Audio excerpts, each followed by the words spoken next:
అతిథుల పరిచయం శ్రీ కేబీజీ తిలక్ గారు, సీనియర్ పాత్రికేయులు, ప్రముఖ విశ్లేషకులు. శ్రీ వెల్లంపల్లి శ్రీనివాస్ గారు, మాజీ మంత్రివర్యులు, వైఎస్ఆర్ కాంగ్రెస్ పార్టీ సీనియర్ నేత.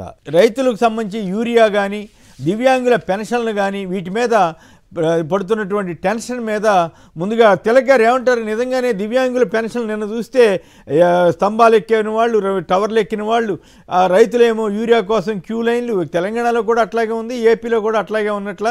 మరి ఏమైపోయింది స్టాక్ అంతానేమో ఈనాడు కూడా రాస్తోంది. మీరేమంటారు? యూరియాకి సంబంధించి కేసర్ గారు నమస్కారం, గారు నమస్కారం. యూరియాకి సంబంధించి మార్కెట్ వాళ్ళకి 50% ఇస్తున్నాం, బయట మార్కెట్ లో మిగతాది ఇస్తున్నాం అన్నట్టుగా చెప్పారు. కానీ జరుగుతున్నది ఏంటి, ప్రైవేట్ వ్యాపారులకు ఎక్కువ పెడుతుంది. మరి మార్కెట్కి ఇచ్చింది అలాట్మెంట్ ఎక్కడికి వెళ్తుంది? రైతులకు వెళ్లకుండా ఎక్కడికి వెళ్తుంది? మార్కెట్ మీద ప్రభుత్వానికి కంట్రోల్ లేదా? అసలు అలాట్మెంట్స్ డైరెక్ట్ గా వస్తున్నప్పుడు దీని మీద సమీక్ష అనేది ఆయన వ్యవసాయ శాఖ మంత్రి గారు చేస్తున్నారా? ఆయన ధరలు గిట్టుబాటు ధరలు లేకపోయినా మార్కెట్ యార్డ్కి వెళ్ళరు, యూరియా దొరకపోయినా అక్కడికి వెళ్ళి విజిట్ చేయరు, రైతులు కనుక్కోరు. ఆయన ఉదాహరణ. ఈ యూరియాకి సంబంధించినంత వరకు మార్కెట్ లో ఇంత బ్లాక్ మెయిల్, బస్తాకి 200 రూపాయల చొప్పున ఎక్కువ రేటుకి అమ్ముతున్నప్పటికి కూడా ఎక్కడ దాడులు చేసినట్టు కానీ, పట్టుకున్నట్టు కానీ, కేసులు పెట్టినట్టు కానీ కనపడదు. మరి ఏం చేస్తున్నాడు ప్రభుత్వం? ఊరికే ఆందోళన వ్యక్తం చేయటం, ముఖ్యమంత్రి గారు ఆయన యథాప్రకారం ఆగ్రహం వ్యక్తం చేశారంటాం, ఇంతకు మించి ఏమీ జరగటం లేదు. దీనికి తోడు వ్యవసాయ శాఖలో ఓఎస్డీ గారు ఒక అధికారిని పిలిచి మధ్యవర్తిత్వం వహించమని వసూళ్ళకి ఆయన బెదిరించారని చెప్పి ఆయన సెలవు మీద వెళ్ళిపోవటం, దాని మీద మంత్రి గారు మాట్లాడు. ఇవన్నీ చూస్తుంటే వీళ్ళకి పరిపాలన మీద కంటే ఇతర విషయాల మీద దృష్టి ఎక్కువ అనేది ఒకటి. ఇది రైతులకు సంబంధించి. రెండవది, కొన్ని చోట్ల యూరియా తీసుకుంటేనే, యూరియా కాదు, పురుగు మందులు తీసుకుంటేనే యూరియా ఇస్తామని కండిషన్ పెడతారు ప్రైవేట్ వ్యాపారులు, అది పట్టించుకోరు. ఇకపోతే దివ్యాంగులకు సంబంధించినంత వరకు 40% కంటే దిగువ ఉన్నోళ్ళకు కూడా పెన్షన్లు తీసుకుంటారని పాపం అయ్యన పాత్రుడు గారు బాధపడ్డారు. మరి పారిశ్రామికవేత్తలకి ఏ కండిషన్ లేకుండా 99 పైసలకు ఎకరం పొలం ఇస్తున్నారే, వాళ్ళకేం కండిషన్లు అక్కర్లేదా? దివ్యాంగులకు మాత్రమే కండిషన్లు అవసరమా? వాళ్ళే దోచుకు తింటున్నారా? నెలకు 2000 ఇస్తే దేశానికి నష్టం చేసిందా? ఏమి ఈ విధానాలు ఏం మాట్లాడుతున్నారు అసలు? అంటే ప్రజల మీద సానుభూతి లేదు వీళ్ళకి. ఇవాళ సరే తర్వాత వస్తారు నాలా చట్టం గురించి కూడా. ఈ రకంగా సామాన్య ప్రజల మీద మీకు సానుభూతి లేదు, కానీ 99 పైసలు ఎకరం ఉంటాకి మాత్రం నిబంధనలు అక్కర్లేదు, దివ్యాంగులకు మాత్రం నిబంధనలు అవసరం. ఏ పద్ధతులు ఇవి? ప్రభుత్వం ఎక్కడ యూరియా విషయంలో వ్యవసాయ రంగం మీకు అక్కర్లేదు అనుకుంటే వదిలేండి, మాకు వ్యవసాయ రంగం కాదు, ఈ రాష్ట్రంలో పారిశ్రామికవేత్తలు, వ్యాపారస్తులు ముఖ్యం అని చెప్పండి ఓపెన్ గా. చాలా అన్యాయంగా ఉందండి రాష్ట్రంలో వ్యవసాయ రంగాన్ని ఎంత ఈ పాయింట్ అయితే ఆసక్తికరంగా ఉంది తిలక్ గారు. పెద్ద పెద్ద కంపెనీల వాళ్ళకి 1000 కోట్ల లాభాలు వచ్చే వాళ్ళకేమో ఎకరా 99 పైసలకే లీజ్, మొదట అమ్మకం అన్నారు, ఇప్పుడు లీజ్ అంటున్నారు. మరి ఏం చేస్తారో కానీ మొత్తం మీద వాళ్ళకే ఇస్తున్నారు. వీళ్ళకి మాత్రం నెలకి ఇచ్చేదాన్ని కోత పెట్టడం, లేకపోతే ఈ రకంగా చేస్తుంది. నిజంగా పాయింట్ రైజ్ చేయటం కరెక్ట్గా ఉందనిపిస్తుంది. శ్రీనివాస్ గారు మీరేమంటారు? నిజంగానే రైతుల యూరియా, రెండో వైపు దివ్యాంగుల పెన్షన్ కోసం టెన్షన్, టవర్లు ఎక్కటం, వీటన్నిటి మీద మీ అబ్జర్వేషన్స్ ఏమిటి?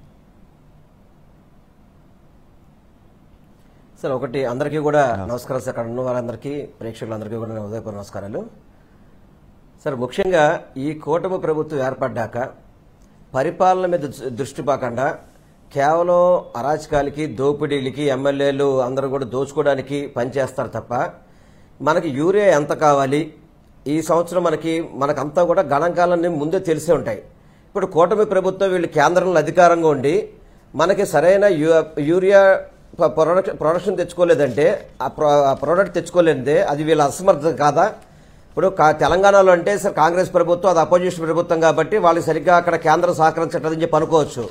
మరి మీరు కూటమి ప్రభుత్వం, మీరే నరేంద్ర మోడీ గారు నిలబెడుతుంది, మీరే నరేంద్ర మోడీ గారు ప్రధానమంత్రిగా ఉండడానికి కారణం మీరే అని చెప్పి అనేకసార్లు చెప్పుకుంటున్న వ్యక్తులు ఒక యూరియా, కనీసం యూరియాను కూడా తెచ్చుకోకుండా రైతుల్ని ఈరోజు నడి రోడ్డు మీద ఎండల్లో వాటిల్లో వాళ్ళు లైన్లో నుంచొని వాళ్ళు ఈరోజు రైతులంతా కూడా నిరసన తెలిపే పరిస్థితి వచ్చిందంటే ఇది కూటమి ప్రభుత్వం అసమర్థ పరిపాలన అని చెప్పి మనకు అర్థమవుతుంది.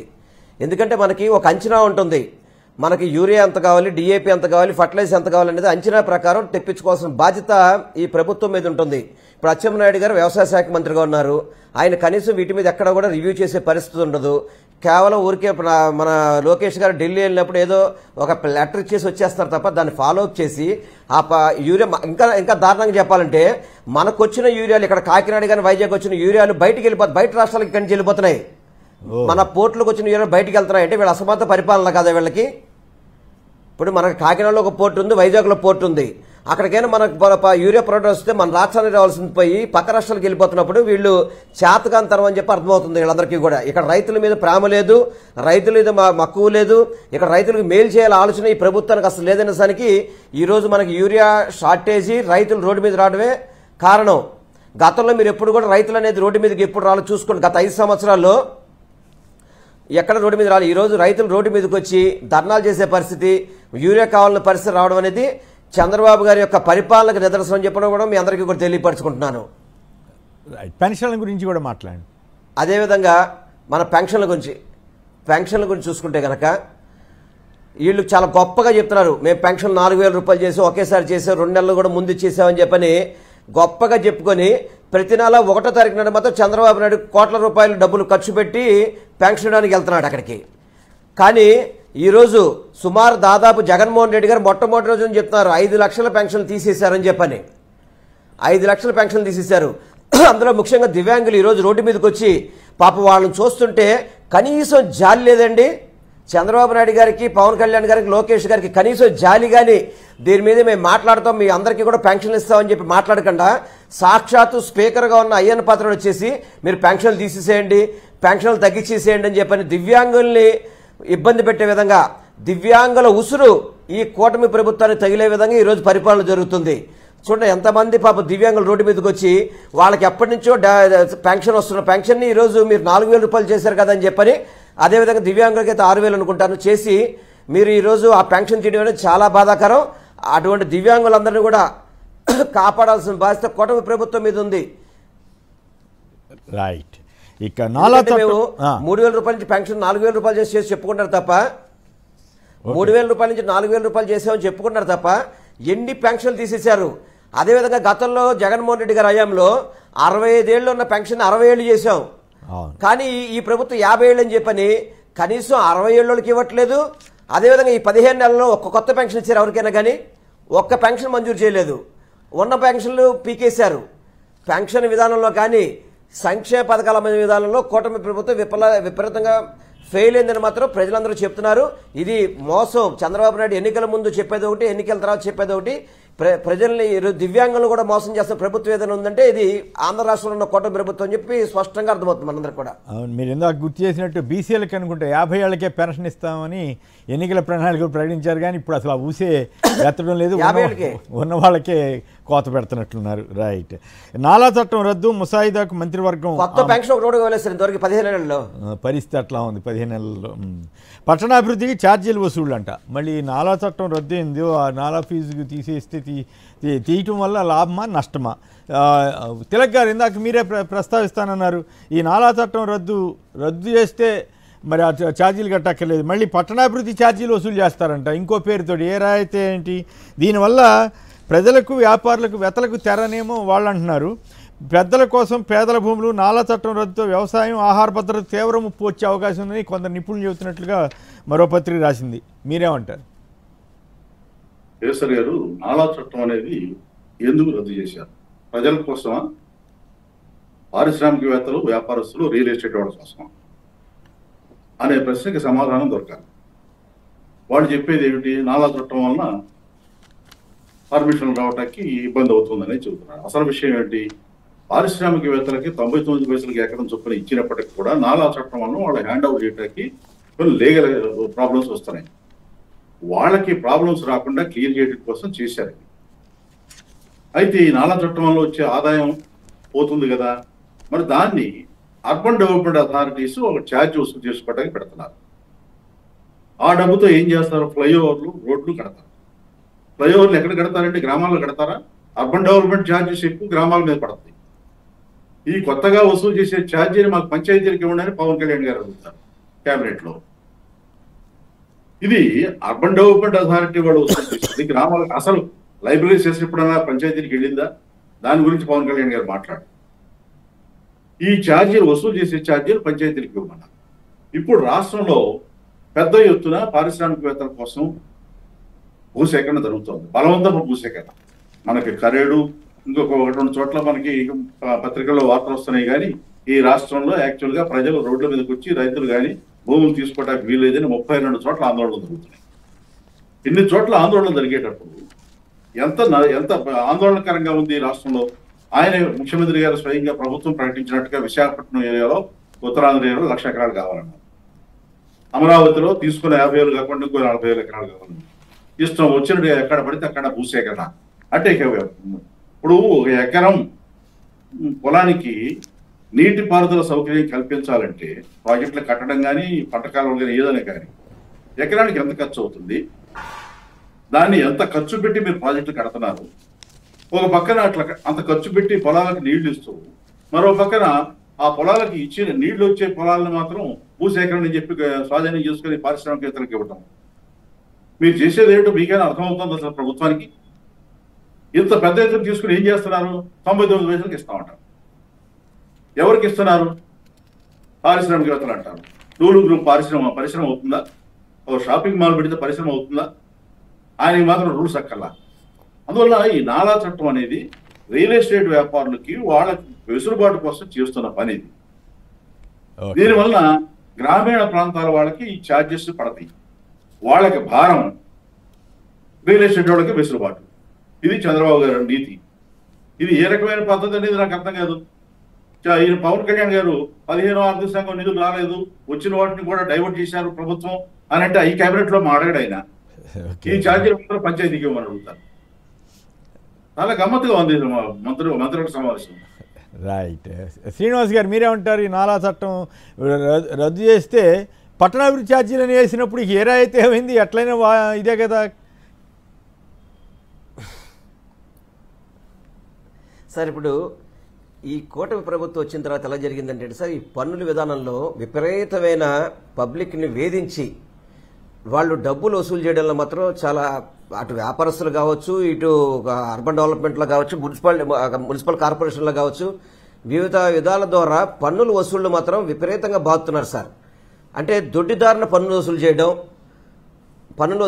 దాన్ని కూడా చాలా ఒత్తిడి చేసి డబ్బులు వసూలు చేసి ప్రజల యొక్క రక్తాలని పీడించే విధంగా ఈ కూటమి ప్రభుత్వ పరిపాలన కనబడుతుందండి. ఇందాక తిలక్ గారు చెప్తున్నారు ఏది 99 పైసలకి స్థలాల గురించి, లూలుమాల్ వాటికి ఇవ్వడం గురించి. ఇప్పుడు లూలుమాల్ అనేది హైదరాబాద్లో మనకి అనేక రకాల మాల్స్ ఉన్నాయి సార్. అందరికీ స్థలాలు ఫ్రీగా ఇస్తారు. వాళ్ళు ఏమన్నా చారిటీ చేస్తున్నారు, వాళ్ళు ఏమన్నా షాపులు కట్టి రెంట్కి ఇచ్చే పరిస్థితి. అందులో ఉద్యోగ కల్పన ఎట్లా ఉంటుంది? 10,000కి 15,000కి వచ్చే ఉద్యోగాల కోసం అని చెప్పని కోట్ల రూపాయలు విలువ చేసే స్థలాలు తీసుకొచ్చేమో దానదత్తం చేసేస్తున్నారు. ఈరోజు మా విజయవాడ ఆర్టీసీలో అది 100 కోట్ల రూపాయలు చేసే స్థలాన్ని కేవలం లూలు మాల్ అని చెప్పిన ఒక ప్రైవేట్ షాపింగ్ మాల్కి ఇవ్వడం అనేది చాలా బాధాకరం. అంటే దాంట్లో ఎన్ని చేతులు మారినాయో, ఎంతమంది డబ్బులు తినారన్న సంగతి అది వేరే విషయం. తప్పనిసరిగా దాంట్లో చేతులు మారింది వాస్తవం.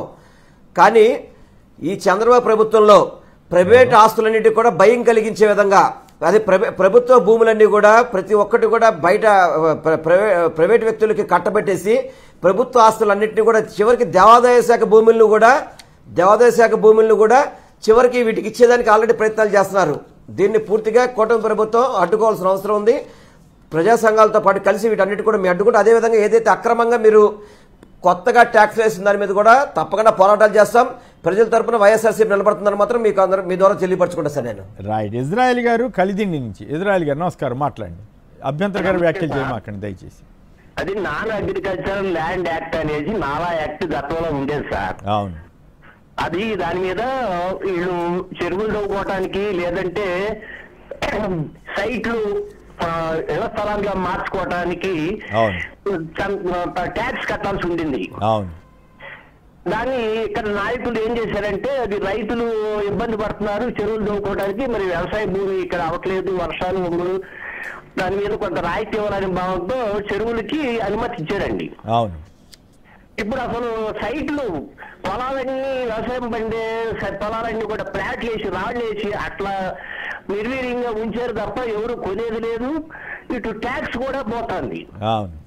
మరి ప్రభుత్వం ఏమో సంపద సృష్టిస్తాము, ఆదాయం కావాలి, వివిధ పథకాలకు డబ్బు లేదు అని చెప్పే నాయకులు మరి ఇటువంటి కొద్దిపాటి ట్యాక్స్ కూడా రద్దు చేస్తే ప్రభుత్వానికి ఆదాయం ఇది రద్దు చేస్తారట. పట్టణాభివృద్ధి ఛార్జీలని వేరే వసూలు చేస్తారట. మరి అది 4% ఎంత వేస్తారట. అది మరి అదేమవుద్దో చూద్దాం. మరి ఇక ఎంతవరకు ఉపయోగం అన్నది చట్టాన్ని రద్దు చేయటం ప్రజలకు వెసులుబాటుగా ఉంటే పర్వాలేదు. కానీ దాని బదులు ఇంకోటి తీసుకొచ్చి పెట్టి నాలా చట్టాన్ని మీరు అన్నట్టే రియల్ ఎస్టేట్ వాళ్ళ కోసం తీసేయడం జరిగితే అది పెద్ద నష్టమే తప్ప లాభం ఉండకపోవచ్చు. మరి మీ విశ్లేషణ బాగానే ఉంది. వెంకట్రావు గారు ఏలూరు నుంచి. వెంకట్రావు గారు నమస్కారం, మాట్లాడండి. సార్ నమస్తే అండి. నమస్తే, మాట్లాడండి. సార్ విజయవాడలో బస్ స్టాండ్ దాదాపు చేస్తున్నారు. దాని బదులు విజయవాడలోని ఎన్టీఆర్ కాంప్లెక్స్ ఉంది. ఎన్ని షాపులు కట్టారు, ఎన్ని లక్షలు ఆదాయం వస్తుంది, ఎంత మంది ఎంప్లాయ్మెంట్ అవుతున్నారు లోకల్ వాళ్ళు. గవర్నమెంట్ పరంగా ఎంత ఆదాయం వస్తుంది, ఎంత రెవెన్యూ వస్తుంది, ఎంత షాపులు ఎంప్లాయీస్ ఎంత పెరుగుతుంది. విజయవాడ వస్తే ఇది తీసుకొచ్చి పెట్టుకోవడం, వాడు సొంత డబ్బులు ఏం పెట్టడండి. పొలం ఫ్రీగా ఇస్తాడు, బ్యాంక్ లోన్ తెస్తాడు, జరిగిన జరుపుతాడు, లేకపోతే చేతులెత్తి దుకాణం చదువుకొని వెళ్ళిపోతాడు. విజయవాడలో కానీ విజయవాడలో విశాఖపట్నం ఎక్కడికి మాల్స్ పెట్టినా ఎవరికి వాళ్ళకి సొంత స్థలాలు కొనుక్కొని పెట్టుకుంటారు. పెట్టండి, పీవీపీ పెట్టండి, పీవీ పెట్టడం చుట్టుపక్కల వాల్యూ పెరిగింది. అవును, అలాగే ఏదైనా షాపులు కాంప్లెక్స్ పెట్టడం చుట్టుపక్కల వాల్యూ పెరుగుతాయి. గవర్నమెంట్ అనేది స్థిరాస్థాలు ఉండాలి, అది రెవెన్యూ సంపాదించుకోవాలి తప్ప ఇలా అమ్ముకోవడం అనేది చాలా తప్పు. చంద్రబాబు నాయుడు ఇది ఇప్పుడేముందండి కొత్త, మీకు తెలియదే ఉంది. 1990 నుంచి ఎక్కడెక్కడో నిజాం సూర్యపేట అమ్మాడు, కొన్ని వేల కోట్లది అన్ని అమ్మడం తప్ప విజయవాడ ఆయన చేసింది ఏమీ లేదు. అప్పుడు 54 కార్పొరేషన్లు ప్రైవేట్ పరం చేశారు. అదేమంటే సంస్కరణ అని అన్నారు. మరి ఆ సంస్కరణలో ఆ డబ్బు అంతా ఏమైపోయి చివరికి అది ప్రైవేట్ పరం అయిపోయినట్టున్నాయి ఆస్తులన్నీ కూడా. ఇంకో విషయం చెప్తే ఆశ్చర్యపోతారు సార్. ఇంకో విషయం చెప్తే ఆశ్చర్యపోతారు. రోడ్లు వేపిస్తారు కదా, ప్రైవేట్ వాళ్ళు రోడ్లు వేపిస్తారు కదండి, అంతా వాళ్ళకి ఇచ్చుకొని రోడ్లు వేసుకొని శుభ్రంగా 30-40 సంవత్సరాలు శుభ్రం తిరిగిన బాబు దేశాన్ని రాష్ట్రాన్ని ఇస్తారు సార్. అడిగితే కొడతారు, అడిగితే కొడతారు, రెడ్ బుక్ అని కేసులు పెడతారు. మళ్ళీ అదేమంటే క్రిమినల్ మాఫియాని ఎదురు తిడతారు. రైట్, ఏం చేస్తాం, పరిస్థితి అట్లా ఉంది. రైట్, ఇక హోంమంత్రి అనిత ఒత్తిడితోనే శ్రీకాంత్కు పెరోల్ అంట. ఏంటండి శ్రీనివాస్ గారు, మీరు కూడా మంత్రిగా పనిచేశారుగా, పెరోల్ ఇష్యూలో ఎవరి తప్పు ఏం కదా, మీకేమనిపిస్తోంది? ఇంటెలిజెన్స్ నివేదిక ఏదో ఇచ్చారట, ఆమె బాధ్యత ఉందన్నట్లుగా, ఆమె హోంమంత్రి అనిత ఒత్తిడితోటేనని. సో ఈ ఇష్యూలు మొదటేమో వైసీపీ మీద రుద్దటానికి ప్రయత్నించారు, కానీ తీరా ఇప్పుడు టీడీపీ ఎమ్మెల్యేలే ప్రస్తావన, చివరికి హోంమంత్రి గారి ప్రస్తావన వస్తోంది. మీ విశ్లేషణ ఏమిటి? సార్ ఒకటి సార్, ఇప్పుడు వైసీపీ ప్రభుత్వం ఇక్కడ అధికారంలో లేదు, ఇప్పుడు ఉన్నది కూటమి ప్రభుత్వం అధికారంలో ఉంది. హోంమంత్రి గారు మొన్న మీడియా సమావేశంలో కూడా చూశాను, ఆమె పాపం ఒక చెప్పలేక అయోమయంలో, ఎందుకంటే ఆమె చేసిన తప్ప ఆమెకు తెలుసు ఆమెకి. ఇప్పుడు కూటమి ప్రభుత్వ అధికారులు ఉందో వైసీపీ ప్రభుత్వ అధికారులు ఉందో, పెరోలు ఏ టైంలో ఇప్పుడు వైసీపీ రికమెండ్ చేస్తే పెరోలు ఇస్తారా ఈరోజు?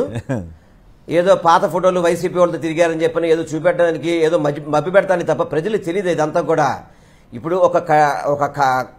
ఒక నేరస్తుడు శిక్ష అనుభవిస్తుంటే అక్కడ ఉన్న ఎమ్మెల్యేలు రికమెండేషన్తో హోమ్ మినిస్టర్ చేసినట్టుగా ఈరోజు ఆధారాలతో సహా వైఎస్ఆర్సీపీ తరఫున మేమందరం కూడా బయట పెట్టడం జరిగింది. వాటికి సమాధానం చెప్పకుండా వాళ్ళు గతంలో ఎవరితో తిరిగారు, గతంలో ఎవరితో ఉన్నారు, ఇదే సమాధానం. అదే సమాధానం. ఇప్పుడు గతంలో ఇప్పుడు వైసీపీ వాళ్ళతో తిరిగితే వాళ్ళు మరి మీరు పెరోల్ ఎందుకు ఇస్తారు? మీరు ఈరోజు ఎందుకు మీరు శాంక్షన్ చేశారు, మళ్ళీ వెనక్కి వెళ్ళారు, మళ్ళీ ఎందుకు శాంక్షన్ చేస్తున్నారు? ఇప్పుడు హోమ్ మినిస్టర్ గారు మన ప్రెస్ మీట్లోనే తడబడ్డారు. ఆ ఊరికే జగన్మోహన్ రెడ్డి గారి మీద వైఎస్ఆర్సీపీ పార్టీ మీద మండిపడ్డం తప్ప పరిపాలనలో ఆమెకు శూన్యం. ఇటువంటి వాటిలో మాత్రం ముందుకెళ్తున్నారు, ఎందుకంటే కరప్షన్లో కానివ్వండి ఇటువంటి వాటిలో ముందుకెళ్ళి చేయడం తప్ప హోమ్ మినిస్టర్ గారికి వేరే హోంశాఖ కాదు ఆమె ఇవ్వాల్సింది. వాస్తవం చెప్పాలంటే ఏది మన వైసీపీని తిట్టే శాఖ ఇవ్వాలి ఆమెకి, హోమ్ మినిస్టర్గా ఆమె పనికిరాదు. తిట్టే శాఖ ఇవ్వాలా? వైసీపీ తిట్టడం తప్ప. ఓకే, మరి అంతే కదా సార్. ఆమె బయటకు వచ్చిన కాడి నుంచి జగన్మోహన్ రెడ్డి గారి గురించి, భారతిరెడ్డి గారి గురించి, వైఎస్ఆర్సీపీ పార్టీ నాయకుల గురించి మాట్లాడతారు తప్ప ఆమె పరిపాలన ఎక్కడుందండి? హోల్డ్ ఎక్కడుందండి ఆమెకి? అసలు లాండ్ ఆర్డర్ ఈ రాష్ట్రంలో ఉందా? ఎక్కడైనా లాండ్ ఆర్డర్ ఉందా? ఎంత అరాచకాలు జరుగుతున్నాయండి, ఎంత అరాచకాలు, దారుణంగా జరుగుతాయి అరాచకాలు. వాటి మీద ఏ రోజు కూడా నోరిప్పిన పరిస్థితి లేదు. అందుకని హోమ్ మినిస్టర్గా పనికిరాని వ్యక్తి నాకు తెలిసి ఈ ఆంధ్ర రాష్ట్ర పరిపాలన ఉమ్మడిగా కానీ ఇప్పుడు కానివ్వండి ఇంత చేతగాని హోమ్ మినిస్టర్ అనేది అనిత గారు మాత్రం ఇవాళ నిర్ధారణ అయింది. తప్పకుండా ఈ శ్రీకాంత్ విషయంలో ఆమె ఆమె ఆమె ఒత్తిడితోనే ఇవన్నీ జరిగినాయని మాత్రం పూర్తిగా వైసీపీ ఆధారాలతో సహా మీరు చూపెట్టారు సార్ మీకు. రైట్. తిలక్ గారు మీరేమంటారు? ఇప్పుడు ఈ కేసులో అండి పెరోల్ విషయంలో 2 ఆస్పెక్ట్స్ ఉన్నాయి. ఒకటి చాలా స్పష్టంగా జీవోలో వచ్చిన విషయాలను బట్టి హోంమంత్రి గారే ఇచ్చారండి. ఒకసారిగా 2 సార్లు. రెండోసారి ఇవ్వడానికి కొంత డిలే అవ్వడం వలన వాళ్ళు మళ్ళీ ఎమ్మెల్యేలు ఒత్తిడి చేశారనేది ఇంటెలిజెన్స్ రిపోర్ట్. ఆ తర్వాత డీల్ కుదర. ఆ డీల్ ఏమిటి? ఏం డీల్ కుదిరింది? సరే, ఇంటెలిజెన్స్ రిపోర్ట్ మొత్తం పైన ఉన్నటువంటి వాళ్ళకి ఎవరికి సంబంధం లేకుండా హోంమంత్రి గారు చేశారనేది సారాంశం. వాళ్ళు చేయాల్సింది చేశారు, పైన వాళ్ళకి మట్టి అంటకుండా చూశారు. అయితే ఇక్కడ హోంమంత్రి గారు చాలా స్పష్టంగా పెరోల్ ఇవ్వమని చెప్పి రాశారు అనేది జీవోలను బట్టి అర్థమైపోతుంది, నోటిఫైస్ కూడా చూస్తే. రెండో ఆస్పెక్ట్ లోగడ జత్వానీ కేసు కూడా చూద్దామండి. జత్వానీ కేసులో ఈ తరహాలనే ఈఎంఐ కంటే ఎక్కువ ఆరోపణలు ఉన్నాయి. ఆ ఆరోపణలు వచ్చినప్పుడు ఆ అమ్మాయి ఐపీఎస్ల మీద వాళ్ళ మీద ఆరోపణలు చేస్తే ఇంటెలిజెన్స్ డీజీపీగా ఉన్న పిఎస్ఆర్ ఆంజనేయులు గారి దగ్గర నుంచి అందరినీ అరెస్ట్ చేశారు. ఈ కేసులో రికమెండ్ చేసింది ఐపీఎస్లు వద్దని చెప్తే చిత్తూరు ఎస్పీను జైలు సూపరింటెండెంట్ వీళ్ళు దాన్ని ఖాతరు చేయకుండా పెరోడిచ్చారు. సంతకం మాత్రం హోమ్ మినిస్టర్ గారు. ఇంత క్లియర్ గా ఉన్నప్పుడు జత్వానీ కేసులో అరెస్టులు ఎందుకు చేశారు, ఈ కేసులో హోంమంత్రిని ఎందుకు అరెస్ట్ చేయట్లా, ఎమ్మెల్యేలు ఎందుకు అరెస్ట్ చేయట్లా?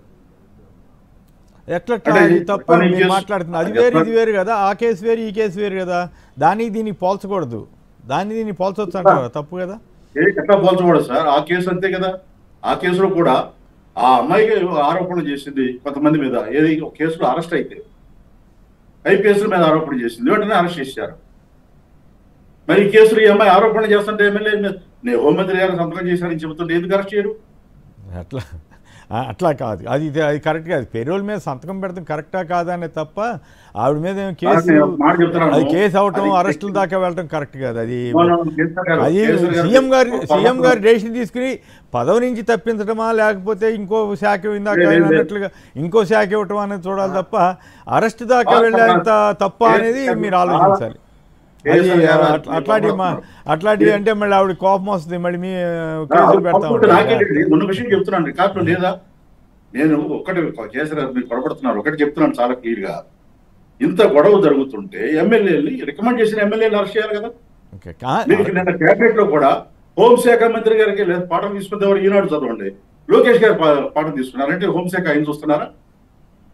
అంటే ఇప్పుడు ఆయన షాడో డిఫాక్టో షాడో సీఎం ఆయన అని చెప్తున్నారు. మొత్తం ప్రభుత్వాన్ని నడుపుతుంది లోకేష్ గారనే కదా. టెక్నికల్ గా నేను అనేది టెక్నికల్ గా ఎవరు సంతకం ఉంది? హోమ్ మినిస్టర్ సంతకం ఉంది. ఇప్పుడు ఆ రోజున జత్వాని అరెస్ట్ చేయడం తప్పు, ఈ రోజున ఈఎంఐని వీళ్ళు అరెస్ట్ చేస్తారు. అరుణ అన్న అమ్మాయినా? ఓకే, అది ఆ అమ్మాయి అక్కడ అన్ని రహస్యాలు బయట పెట్టేస్తేనే భయం అంట కదా. అదే సార్, ఇప్పుడు ఆ రోజున జత్వాని ఆల్రెడీ ఒక కేసులో అరెస్ట్ అయ్యి ఉంది. ఆవిడ పోలీస్ ఆఫీసర్ మీద ఆరోపణలు చేస్తూ అరెస్ట్ చేశారు. ఇప్పుడు అరెస్ట్ చేశారు. ఈ అమ్మాయి ఆరోపణలు చేస్తుంటే ఎమ్మెల్యేలు కానీ హోంమంత్రి కానీ ఏమన్నారు? అయితే ఇంకా అమ్మాయి నోటెమ్మట ఆరోపణలు పూర్తిగా వచ్చినట్లు లేవు కదా. పలానా వాళ్ళు ఇట్లా చేశారనో లేదా బెదిరించారనో అవేమి చెప్పినట్లేదు. అరెస్ట్ జైలు కూర్చోబెడితే ఎట్లా వస్తాయి? ఇంకోటి క్వశ్చన్ కూడా చెప్తాను మీకు ఈ సందర్భంలోనే. టీటీడీ గురించి ఒక గొడవ జరుగుతుంది, ఇది సందర్భం కాకపోతే చెప్తాను. వాళ్ళు పత్రికల్లో దుష్ప్రచారం చేస్తున్నారని దాన్ని కంట్రోల్ చేయడం కోసం కేసు పెడతాం సాక్షి మీద అనేది వాడు చిత్తశుద్ధితో చెబితే, ఆంధ్రజ్యోతిలో దుష్ప్రచారం చేస్తున్నారని టీటీడీ తరఫున బీజేపీ ఎంపీ సుబ్రహ్మణ్య గారు కేసు వేస్తే ఎందుకు విత్డ్రా చేశారని తెలుగుదేశం గవర్నమెంట్ వచ్చాక, అంటే ఆంధ్రజ్యోతి మీద కేసులు అయితే విత్డ్రా చేస్తారా? లాజిక్ ఉండాలి కదా దేనికైనా. కేసు విత్డ్రా చేస్తారా? గవర్నమెంట్ వచ్చాక జీవో ఇచ్చారు కదండి, పర్మిషన్ కూడా ఆయన టీటీడీ తరఫున కేసు వేయడానికి కూడా విత్డ్రా చేశారు పర్మిషన్. ఓహో, సో మొత్తం అంతా వాళ్ళకి కావాల్సినైతే కేసులు ఎత్తేస్తారు, లేదంటే మాత్రం కనపడిన వాళ్ళందరి మీద కేసులు పెట్టేస్తుంటారు అనమాట. అడ్డగోలుగా నేను అంటే పిఎస్ఆర్ ఆంజనేయులు గారిని అరెస్ట్ చేయడం చిన్న విషయం కాదు అది ఆ కేసు. అవును, ఇప్పుడు కూడా మరి ఆ స్థాయిలో పిఎస్ఆర్ ఆంజనేయులు గారు డీసీ స్థాయిలో ఉన్న వ్యక్తిని అరెస్ట్ చేశారు.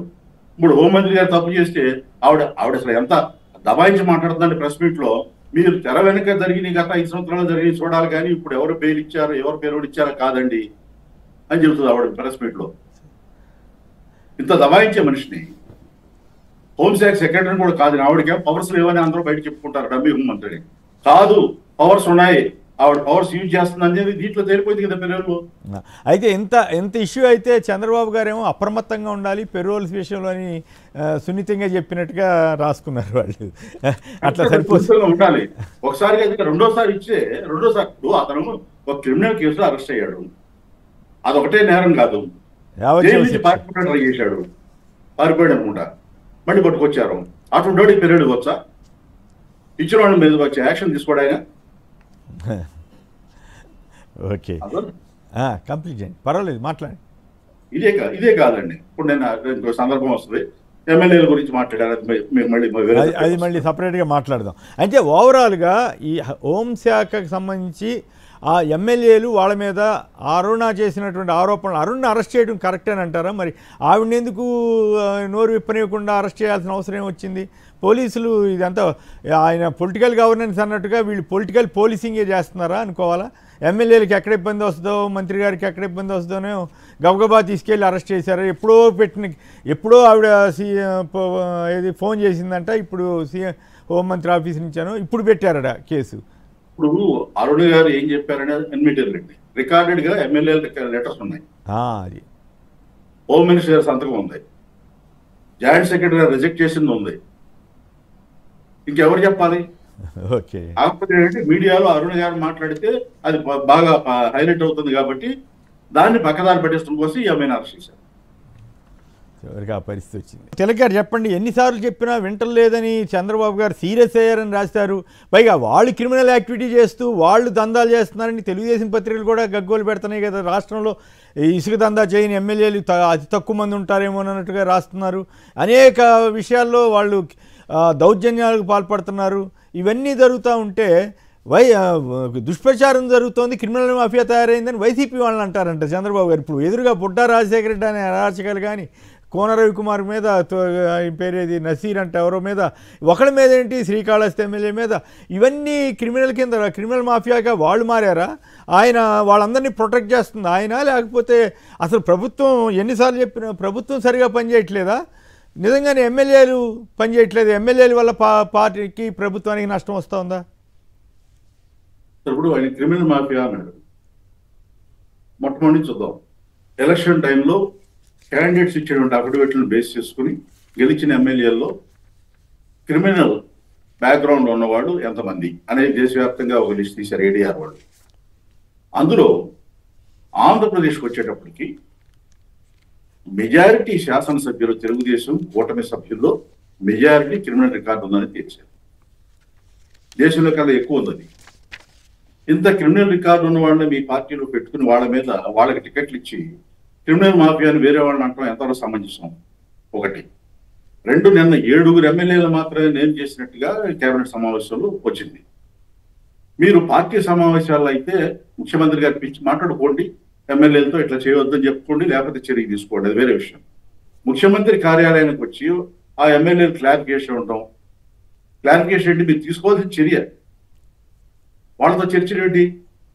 చర్య తీసుకోవడం అనేది లేకపోగా పైగా ఆ తప్పించుకోవడం కూడా, దబాయించి పక్కకు తప్పుకోవడం కూడా చంద్రబాబు గారు ఎంత సిద్ధవస్తారంటే, ఇన్ఛార్జి మంత్రులదే బాధ్యత ఎమ్మెల్యేలు తప్పు చేస్తాడని. ఇన్ఛార్జి మంత్రులు మాట ఎవడైనా పెట్టాడు అసలు? రెండోది, ఈ మధ్య తెలుగుదేశం వాళ్ళు అంతర్గతంగా కొన్ని కార్యక్రమాలు పిలిపించారు, డోర్ టు డోర్ వెళ్ళి వాళ్ళ గొప్ప సూపర్ 6 అమలు చేసిన విధానాన్ని చెప్పమని. దాదాపు 70 మంది ఎమ్మెల్యేలు పార్టిసిపేట్ చేయలేదని వచ్చింది. వచ్చినప్పుడు చంద్రబాబు నాయుడు గారు సీరియస్ అయ్యారు. యథాప్రకారం మనకి కృష్ణా జిల్లా గన్నవరం ఏరియాలో ఉంటుంది, కొంగర మల్లయ్య గారు నేను లేస్తే మనిషిని కాదని చెప్పి పదే చెప్పేవాడట. ఆయన లేచేది లేదు, కొట్టేది లేదు.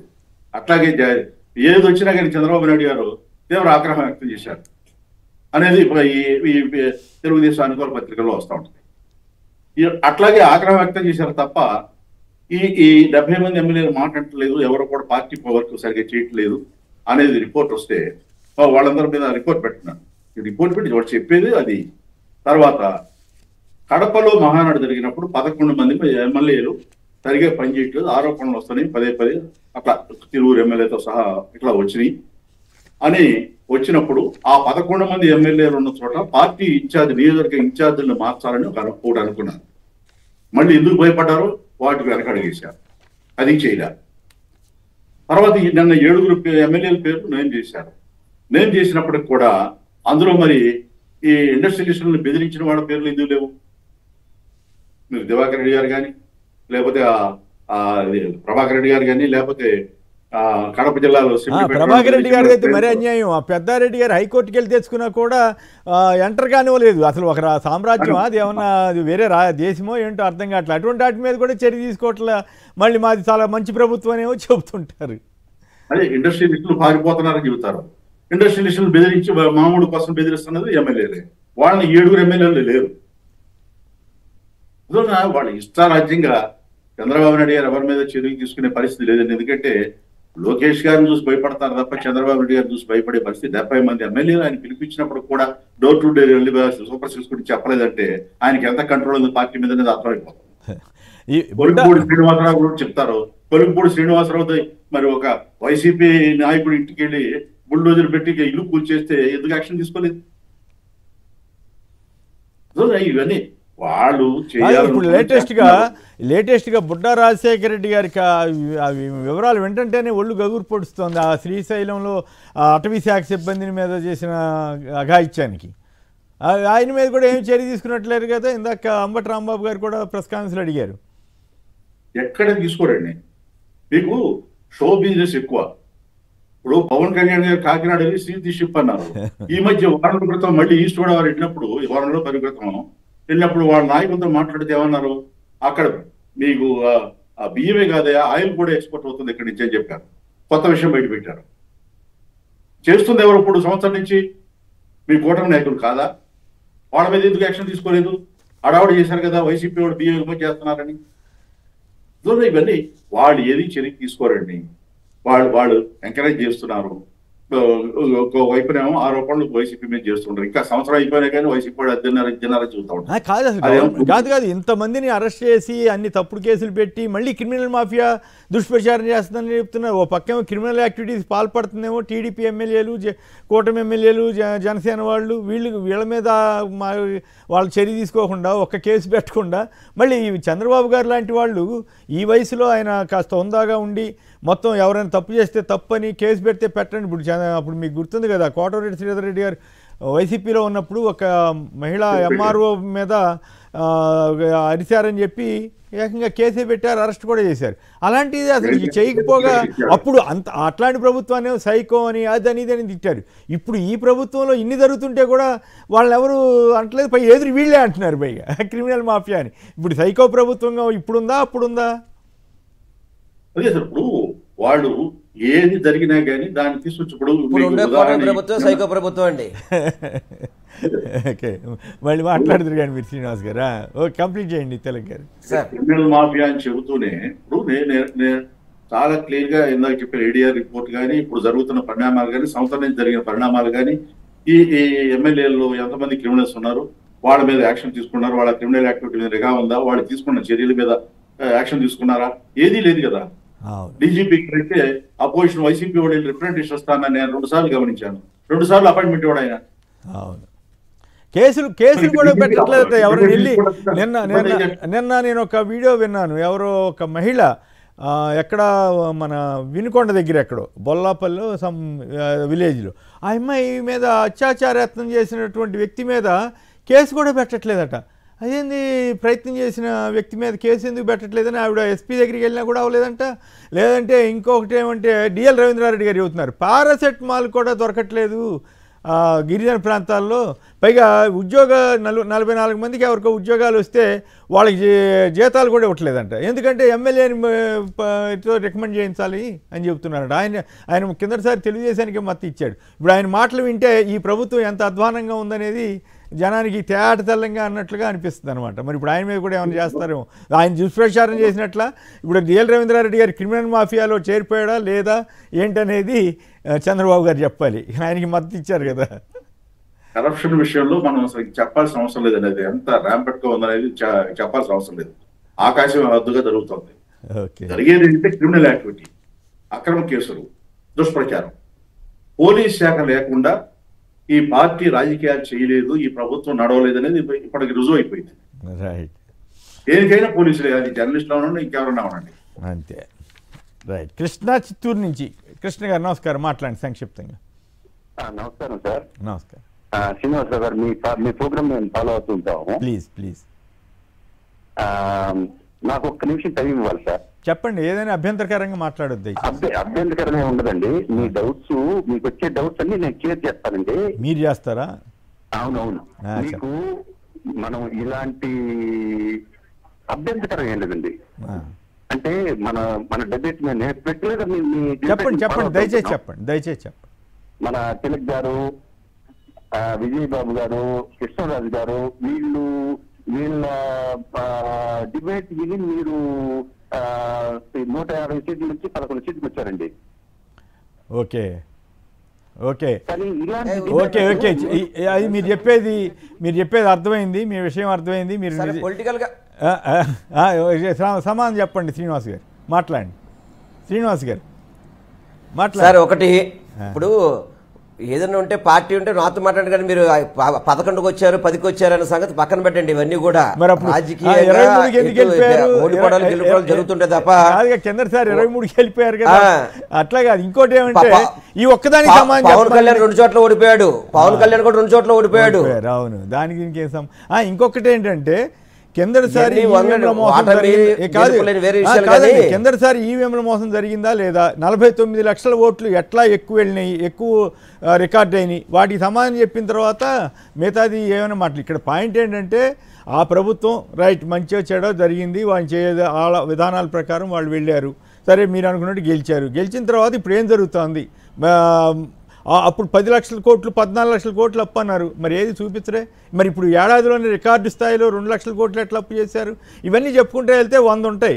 మీరు భయం చేయదలుచుకుంటే చేయండి, క్రిటికల్గా మాట్లాడినప్పుడు దాంట్లో వాస్తవం ఉంటే నమ్మండి, లేదంటే లేదు. అంతేగాని ఊరికే విశ్లేషకులను మాట్లాడిన వాటిని తప్పుపడితే ఏం ఉపయోగం? ఇష్టారాజ్యంగా కేసులు పెడుతున్నది అబద్ధమా?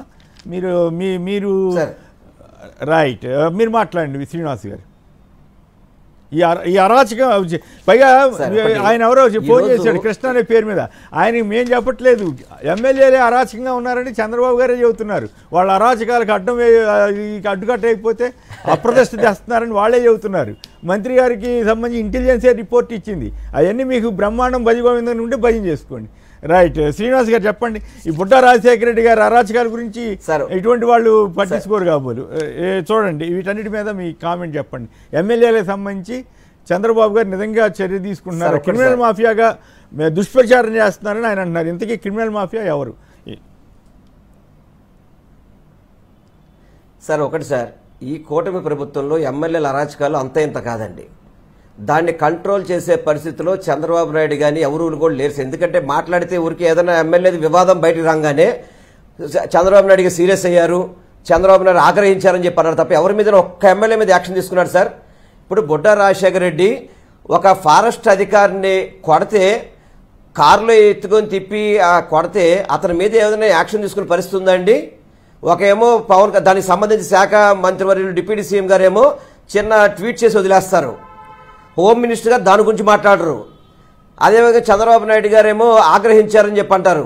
అంతే తప్ప ఏ ఎమ్మెల్యే మీదైనా కానీ, ఆరోపణలు ఎదుర్కొన్న ఎమ్మెల్యేల మీద ఎవరి మీదైనా కానీ చర్యలు తీసుకునే పరిస్థితి ఉందా? ఆ ధైర్యం ఈ కూటమి ప్రభుత్వం, ఎమ్మెల్యేల మీద చర్యలు తీసుకునే ధైర్యం కూటమి ప్రభుత్వానికి ఉందా? ఇప్పుడు గతంలో జగన్మోహన్ రెడ్డి గారు కొంతమంది ఎమ్మెల్యేలని వద్దనుకుని ముందే వదిలేసుకున్నాడు సార్. ఆయన వీళ్ళ వల్ల మనకు ఉపయోగం లేదని చెప్పని కోటమిరెడ్డి సీతారెడ్డి లాంటి ఎమ్మెల్యేలని ఆయన అధికారంలో ఉన్నప్పుడే పక్కన పెట్టేశారు సార్. చాలా మంది ఎమ్మెల్యేలు ఇటువంటి తప్పులు చేస్తే ఆ ధైర్యం చంద్రబాబుకు ఉందా? కాదు. ఇక్కడ ఇంట్రెస్టింగ్ ఫ్యాక్ట్ మీరు మిస్ అవుతున్నారు. ఆయన వద్దనుకున్నటువంటి శ్రీధర్ రెడ్డి గారి మీద విపరీతంగా విమర్శలు చేసింది తెలుగుదేశమే అప్పట్లో. అయితే తిరిగి మళ్ళీ తెలుగుదేశం టికెట్ ఇచ్చారు. గుమ్మనూరు జయరాం గారి నియోజకవర్గం ఆలూరు వెళ్ళి ఇదే చంద్రబాబు గారు, ఇదే లోకేష్ గారు నానా తిట్లు తిట్టారు. ఇప్పుడు టికెట్ ఇచ్చారు, తీసుకొచ్చాడు. ఏమంటారు? ఇక్కడ ఆరోపణలు చేసిన వాళ్ళందరూ అక్కడ టికెట్లు వెళ్తున్నారు, సిబ్బంది లేదు, దానికి ఏమి వేశారు? కాదు సార్, పొంగనూరు జయరాం మీద బెంచ్ గారు కొన్నాడని చెప్పని ప్యాకాడ్ క్లబ్బులు నడుపుతున్నాడని చెప్పని ఇదే మీడియా వాళ్ళందరూ కూడా మీడియా అంతా చూపెట్టింది అంతా కూడా మళ్ళీ వాళ్ళకి ఎమ్మెల్యే ఇచ్చాడు, వాళ్ళు గెలిపి. సార్ ఒకటి సార్, బొడ్డా రాజశేఖర రెడ్డి అధికారులు కొడితే కంప్లైంట్ ఇచ్చారు వాళ్ళందరూ కూడా, ఎందుకు ఇప్పటివరకు యాక్షన్ తీసుకోలేదు? అదేవిధంగా కోన రవికుమారు పబ్లిక్గా రికార్డింగ్ దొరికాడు సెల్ ఫోన్లో, ఆడవాళ్ళతో నైట్ పూట వీడియో కాల్స్ ఏంటండి. అబ్దుల్ నజీల్ అని చెప్పిన గుంటూరు ఎమ్మెల్యే కావచ్చు, ఇప్పుడు తిరువూరులో కొలగపూడి శ్రీనివాస్ కావచ్చు, మా విజయవాడ సెంట్రల్ నియోజకవర్గంలో బాండవం అయితే కనుక డబ్బులు వసూలు చేసేసి ప్రతి ఒక్కళ్ళని పిలిచి ఇంటి పిలిచి కొట్టడం, డబ్బులు వసూలు చేయడం ఎంత దారుణంగా ఉందంటే, ఎందుకు మేము ఓటేసి గెలిపించామన్న పరిస్థితిలో ఈరోజు ఎమ్మెల్యేల పరిపాలన ఉందండి. కానీ చంద్రబాబు నాయుడు ఏమి చేయకుండా కేవలం ఆగ్రహించారు, మందరించాము అని చెప్పని వాళ్ళని ప్రోత్సహించేది. ఎందుకంటే వాళ్ళకు కూడా భయం పోయింది. ఎందుకంటే ఎమ్మెల్యేలకి చంద్రబాబు లోకేష్ వాళ్ళే దోచుకుంటాం కానీ మేము దోచుకుంటే తప్ప అనే విధంగా వాళ్ళందరూ కూడా పరిపాలన చేస్తారు ఈరోజు. ఇప్పుడు వాళ్ళేమో కోట్ల 100 కోట్లు 1000 కోట్లు వాళ్ళు దోచుకుంటున్నారు, ఏదో లూలు మాల్స్ అని చెప్పని వాటికని వీటికని చెప్పి దోచుకున్నప్పుడు లేనిది మమ్మల్ని వీళ్ళని ప్రశ్నించే పరిస్థితుల్లో కూడా ఈరోజు చంద్రబాబు లోకేష్ లేకుండా ఉన్న పరిస్థితి కనబడుతుంది. అదేవిధంగా మన అనంతపురం ఎమ్మెల్యే ఇష్టం వచ్చినట్టుగా అంటే మన నందమూరి తారక రామారావు గారి కోడల్ని దూషించే విధంగా మాట్లాడితే మహిళలకి గౌరవించే పార్టీనా కూటమి ప్రభుత్వం అంటే? నిన్న టీటీడీ చైర్మన్ మాట్లాడుతున్నాడు రోజా గారి గురించి. అసలు ఒక టీటీడీ చైర్మన్ అయ్యుండి ఒక హిందూ ధర్మాన్ని ఒక మన ఆంధ్ర రాష్ట్రంలో పెద్ద దేవాలయానికి చైర్మన్గా ఉండి ఏంటంటే ఆ రౌడీ మాటలు పోకిరి మాటలు ఏంటంటే మాటలు అయ్యే మాటలు. అంత వయసు వచ్చింది ఆయనకి. ఆయన ఏదో ఒక టీవీ5 యజమానో ఏంటంటే మాట్లాడుతాం. అది రోజా గారి గురించి డైమండ్ రాణి అని చెప్పని డకాయిట్ అని చెప్పని బోమన్ కరుణాకర్ రెడ్డి గారికి అసలు ఈయనకేం పోలికేమైనా ఉందా? ఆయన నిత్యం పూజలు చేసే వ్యక్తి బోమన్ కరుణాకర్ రెడ్డి. ఇప్పుడు మన జగన్మోహన్ రెడ్డి గారి గురించి భారతి గారి గురించి కామెంట్ చేశాడు, మీరు ఏదో గుండు చేయించుకోండి. చంద్రబాబు గారిని లోకేష్ ఎప్పుడైనా చేయించుకున్నారు? మరి ఆయన ఎందుకు చైర్మన్ గారు ఎప్పుడైనా గుండు చేయించుకున్నాడా? ఏంటండి మాట్లాడేది? ఎంత రౌడీజంగా అంటే నాతో పెట్టుకోబాకండి మీ సంగతి చూస్తాను బెదిరిస్తాడా? అంటే అతను చేసిన తప్పులు బయట చూపెడితే బెదిరిస్తారా? నీ పాపం వల్ల ఏది మన టీవీ5 నాయుడు చైర్మన్ పాపం వల్ల 7-8 మంది చనిపోయారు ముక్కోటి ఏకాదశికి. ఇంతవరకు టీటీడీ చేసిన ఎప్పుడైనా ఉందండి ఇటువంటి? 6 చనిపోతే అసలు గతంలో ఎప్పుడైనా టీటీడీలో ఎటువంటి పరిపాలన జరిగిందండి? ఎప్పుడైనా కానీ ఒక్క వ్యక్తి చనిపోవడం జరిగింది ఎప్పుడైనా తోపుడాట్లకి? ఈ చేతకాని పరిపాలన వీళ్ళ చేతకదానంగా చూపెడితే కనుక ఎదురు దాడి చేయడం, నా సంగతి తెలియదు మీరు నాతో పెట్టుకోబాకండి అంట. ఏం బెదిరిస్తారండి? ఏం చేస్తారండి? ఏం బెదిరిస్తారా? ఈ రౌడీ విజయాన్ని ఎవరైనా ప్రశ్నిస్తే చాలు బెదిరించడం, కేసులు పెడతాం. ఏంటండి ఇది? అరాచక పాలన అనేది ఈరోజు కూటమి ప్రభుత్వంలో తిరుమల తిరుపతి దేవస్థానం నుంచి నియోజకవర్గ స్థాయి వరకు కూడా పరిపాలన అంతా కూడా దారుణంగా ఉంది. తిరుమల తిరుపతి దేవస్థానం సరిగ్గా వాళ్ళు ఇంతకుముందు శ్రీవాణి టికెట్స్ ఉన్నాయి సార్, దాన్ని ఆ డబ్బులన్నీ దారి మళ్లించారని చెప్పని విపరీతంగా వీళ్ళందరూ కూడా చెప్పారు కదా. మరి శ్రీవాణి టికెట్లు ఎందుకు కంటిన్యూ చేస్తారు ఇప్పుడు? గతంలో కంటే ఇప్పుడు టికెట్లు ఎక్కువ అమ్ముతున్నారు ఇప్పుడు. ఆ రోజు డబ్బులన్నీ కూడా దోచుకెళ్ళిపోయారని చెప్పిన వ్యక్తులు దాంట్లో మార్పులు తీసుకురాలేదండి. ఏం తీసుకొచ్చారు మార్పులు? అదే టికెట్ అదే రేట్ అమ్ముతున్నారు. ఇంకా టికెట్లు ఇంకా పెంచారు వాటిని. ఆ రోజు దళారీ వ్యవస్థ తీసేయడానికి ఆ ఆదాయాన్ని దేవాదాయ శాఖ తిరుమల తిరుపతి దేవస్థానం రావడానికి తీసుకున్న నిర్ణయం ఆ రోజు ఆ శ్రీవాణి అనేది. ఆ శ్రీవాణి టికెట్ ద్వారా వచ్చిన ద్వారా పిల్లలకు వైద్యాలు చేయించడం ఇవన్నీ కూడా చేయాలనే ఉద్దేశంతో పెడితే ఆ రోజు దాని మీద విషం కక్కి ఈ డబ్బులన్నీ కూడా వాళ్ళు దోచుకెళ్ళిపోతారని చెప్పిన వ్యక్తులు ఈ రోజు మళ్ళీ అదే శ్రీవాణి టికెట్లు ఎందుకు కంటిన్యూ చేస్తున్నారు అంటే ఈ డబ్బులు దోచుకెళ్తున్నారు ఇప్పుడు వీళ్ళు. తిరుమల తిరుపతి దేవస్థానంలో పరిపాలన చాలా ఇబ్బందికరంగా ఉంది సార్, చాలా ఇబ్బందికరంగా ఉంది. ఎందుకంటే ఒక సామాన్య భక్తుడు దర్శనం చేయలేని పరిస్థితులు తిరుమల తిరుపతి దేవస్థానం ఉంది. అవును. అయితే ప్రభుత్వానికి చెడ్డ పేరు తీసుకొస్తే సహించరని అన్నారట చంద్రబాబు గారు. ఇప్పుడు గత సంవత్సర కాలంగా చెప్తూనే ఉన్నారు. ఏం చేసే అవకాశం ఉంది? అసలు ఏమైనా చర్య తీసుకుంటారా? ఉత్తికి మాటలేనా? ఈసారి ఎవరి మీద చర్య తీసుకున్నారు సార్? ఇంతవరకు ఎవరి మీద కూడా టీడీపీ ప్రభుత్వంలో కానీ సరే ముఖ్యంగా మన పోలవరం ఎమ్మెల్యే మీద దేవినేని ఉమాను ఆ తెలుగుదేశం నాయకులే మాట్లాడుకున్నారు 100 కోట్లు దోచుకున్నారని. అతని మీద యాక్షన్ తీసుకున్నారా? ఎవరి మీద చర్య తీసుకున్నారు? వాళ్ళ వీడియో కాల్ వచ్చింది కదా, వాళ్ళది అది మన ఆడియో వచ్చింది కదా. అవును. రైట్. అయితే చివరిగా నిన్న అనంతపురం ఎమ్మెల్యే మీద ఏం చేశారండి? సాక్షాత్తు నందమూరి తారక రామారావు గారి కోడల మీద అపవాదేస్తే వాళ్ళు ఏమైనా సాక్ష్యం, వాళ్ళు ఏమైనా మాట్లాడారా? ఎవరైనా చర్యలు తీసుకున్నారా? అవును, కరెక్ట్. రైట్. సార్, ఇక్కడ మహిళలకి భద్రత లేదు, ప్రజలకి భద్రత లేదు. ఈ కూటమి ప్రభుత్వ పరిపాలనలో అరాచకాలు, రౌడీజాలు, దోపిడీలు, దోచుకోవడం తప్ప ఎవ్వరు కూడా ప్రశాంతంగా అనేది లేదనేది ఈరోజు కూటమి ప్రభుత్వ పరిపాలన తెలుస్తుందండి. ఈరోజు జనం పైన రెడ్ బుక్, మామూలుగా అధికార పక్షం అయితేనేమో మొత్తం అసలు ఓపెన్ బుక్ అనమాట, అసలు ఏం ఇబ్బంది లేని పరిస్థితి. రైట్. రైట్. తిలక్ గారు ఒక మాట చెప్పండి. ఫైళ్ల క్లియరెన్స్లో చంద్రబాబు గారు చెబుతున్నారు కొల్లు రవీంద్ర గారు 43 రోజులు తీసుకున్నారని. అయితే 33 రోజులు నారాయణ మనోహర్ తీసుకున్నారంటే ఆయన వెంటనే రియాక్ట్ అయ్యాడట. లేదు నాది కరెక్ట్ కాదనగానే అప్పుడు ఆయన లేదు లేదు క్లియరెన్స్కి పట్టే సమయం మంత్రుల పనితీరు ప్రామాణికం కాదని మళ్ళీ చంద్రబాబు గారే సవరించుకున్నాడు. మొత్తం మీద నారాయణ మనోహర్ గట్టిగానే రిప్లై ఇచ్చినట్ల వేరే పార్టీ కాబట్టి చెప్పగలిగాడు. తెలుగుదేశం వాళ్ళేమో మాట్లాడకుండా కిక్కురు మనకుండా ఉండే పరిస్థితి అనుకుంటా మంత్రులు. మరి పవన్ కళ్యాణ్ గారు ఎన్ని ఫైళ్లు క్లియర్ చేశారన్న దాని మీద ఎక్కడ వార్త వచ్చినట్లేదు, మీ దృష్టికి ఏమైనా వచ్చిందా? కిందసారి ఆయన దగ్గర కొన్ని వందల వేల ఫైళ్లు పెండింగ్లో ఉన్నట్లుగా ప్రచారం జరిగింది కదా, ర్యాంకు కానీ ఇతరత్ర. ఒక విషయం దాంట్లోకి వస్తారండి. ఇప్పుడు ఆయన ఎవరో ప్రస్తావించారు నా పేరు. నేను ఎప్పుడైనా మాట్లాడే విషయాల గురించి ఎప్పుడైనా మాట్లాడడానికి నేను సిద్ధంగా ఉన్నా. నేను మాట్లాడే దాంట్లో తప్పు ఉందనుకుంటే చర్చిస్తాను నేను. కాకపోతే ఈ డిబేట్లో అయితే టైం వేస్ట్ అవుతాడు. రెండు, ఈ ఫైల్ క్లియరెన్స్ అనేది 4-5 మాసాల క్రితం వరకు ఒకసారి ఇట్లాగే చెప్పారు. అప్పుడు వెనకబడింది ఎవరు? పవన్ కళ్యాణ్ గారు. ఇప్పుడు ఆయన పేరు ప్రస్తావించారు. కొల్లు రవీంద్ర గారు మీకు కావాల్సిన ఆత్మీయుడు, ఆప్తుడు. ఆయన చాలా పెద్ద మాటలు మాడతారు. ఆయన గురించి మరి ఎందుకు మందలించలేదు? ఫైల్ త్వరగా క్లియర్ చేయాలని అది చెప్పరు. ఊరికే పైగా ప్రామాణిక కాదని చెప్తాడు ముఖ్యమంత్రి గారు. కేవలం మంత్రుల్ని బెదిరించడానికి తప్ప మరొకటి కాదండి. రెండోది, నేను ఇంకో మాట చెప్తానండి. ఆరోపణలు నేను మాట్లాడిన ఉండే, వెల్లంపల్లి గారు మాట్లాడిన, ఇంకోళ్ళు మాట్లాడిన ఉండే, ఎవరు మాట్లాడినా నేను స్ట్రైట్ గా 2 క్వశ్చన్లు వేస్తాను. ఒకటి, ఆంధ్రజ్యోతి దినపత్రికలో సూర్యాభాయ్ మాఫియాగా తయారై వసూలు చేస్తున్నారు అని చెప్పేసి ఒక కథనం వచ్చింది. ఎందుకు ఎంక్వైరీ చేయలేదు? 2, దేవినేని ఉమామహేశ్వరరావు గారు పోలవరం ఎమ్మెల్యే గురించి 100 కోట్లు సంపాదించాడు సంవత్సర కాలంలో అని చెప్పి ఆరోపణ చేస్తూ ఒక వీడియో బయటకు వచ్చింది, ఆడియో. అది దానికి ఎవరితో కరాటం రాంబాబు గారని జంగారెడ్డిగూడ ఏరియా నాయకులతో మాట్లాడితే వచ్చింది. ఆ రాంబాబు గారు ఏం చెప్పారు? ఆ ఆడియో నేను రిలీజ్ చేయలేదు, ఆయనే చేశాడని చెప్పాడు. మరి ఎందుకు ఎంక్వైరీ చేయలేదు? రైట్. అందువల్ల ఎంక్వైరీలు చర్యలనే ఆయన తీసుకోరండి ముఖ్యమంత్రి గారు.